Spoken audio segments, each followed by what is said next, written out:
Minister has provided a detailed policy statement which outlines very clearly the main contours of Pakistan's policy on this development and what is happening in our region. We have a bit more detailed information to share with our colleagues and friends here, and this is basically an attempt to further build on what the Deputy Prime Minister has already articulated. And essentially it is an effort to clear the fog of confusion and also to remove the miasma of disinformation, basically, and to clearly lay out Pakistan's perspective. So the sequence we are following is basically just to give you an outline of how our detailed presentation would flow. So first we will speak a few words about the Pehlegam incident, some details about geography, what happened. The second is the question of the larger problems which we have been witnessing, which is very evident, is the fake encounters and illegally held Pakistani prisoners in India. The third and very crucial, very important, it feeds into this whole picture, is the Indian-sponsored and abetted terrorism in Pakistan. This we will explain in some detail how it is happening and what are the mechanics and what are the implications of this. And finally, the last two sections deal with the internal repression in India and stifling of freedom of expression, basically. So the first part I'll start is the Pehlegam incident. Can we slide? Yeah, okay. So you have a good view of it. The incident occurred in Pehlegam, which is about 230 kilometers from the line of control, or 100 kilometers the crow flight distance. And it's a known tourist area. And it's very clear if you look at this map which has been on display here. The area is hilly and slightly treacherous in nature.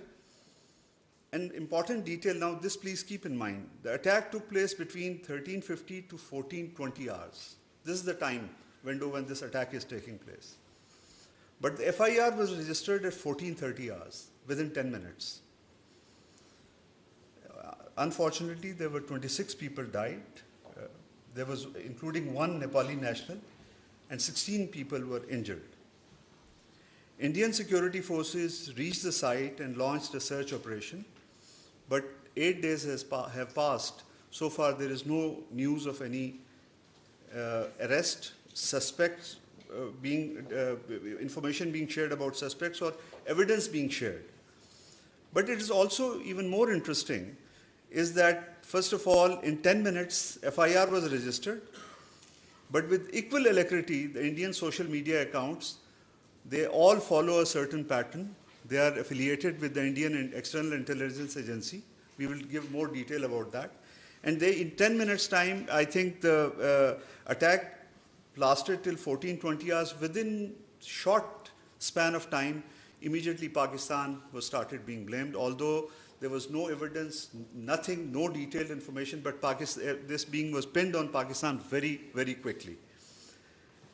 And this is something very interesting to reflect on. The next, no, it's a pichli slide pe jaye. The slide before this. Yes. The other point is also you have to keep in view that when we are talking about 10-minute difference between the writing of FIR and the incident, it is a hilly track. Its minimum time is 30 minutes you need to get to the police station. This is very important to keep in view. So, but again, just to repeat myself, sounding repetitive, but the FIR is registered in a matter of 10 minutes.